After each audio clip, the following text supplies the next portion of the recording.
বিষ্ণু নমস্কার। আপনারা সবাই কেমন আছেন? আশা করছি সবাই খুব ভালো আছেন। আমার আজকের এই নতুন ভিডিওতে আপনাদের সবাইকে স্বাগত।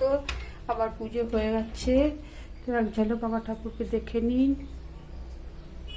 এবার এখন আমি একটা তরমুজের শরবত বানাবো, আপনাদের সঙ্গে শেয়ার করব। এখন আমি তরমুজের শরবত বানাবো। এই গরমে, প্রচণ্ড গরম, এই তরমুজ দেবো আর চিনি দেবো, পিষে নেবো এটা।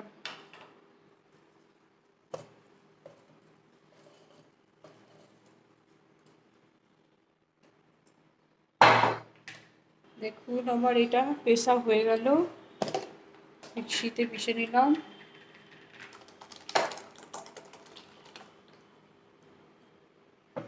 কালকে যে আঙুরের শরবত বানিয়েছিলাম, মশলা আঙুরের শরবত, ওতে আমি 4-5টা দিয়েছিলাম গোলমরিচ, ওটা আমি বলতে ভুলে গেছিলাম।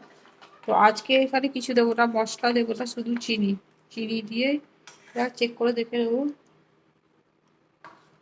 তরমুজ তো মিষ্টি হয় খুব, তো চিনি দিয়েছি, আর দেবো না। এই চামচ, এখানে 3 চামচ চিনি নিয়েছিলাম, 2 চামচ দিয়েছি মাত্র চিনি।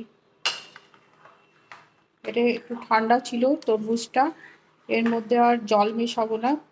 আমরা 2 দিন থেকে ভরা ছিল তরমুজটা, ঠান্ডাই ছিল, ঠান্ডা আছে। একটু ঠান্ডা জল দিলে খুব বেশি ভালো লাগবে না।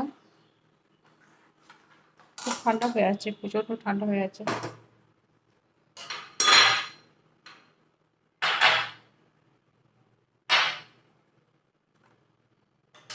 একটু ঢালতে অসুবিধা হবে, এর মধ্যে ঢেলে নিচ্ছি।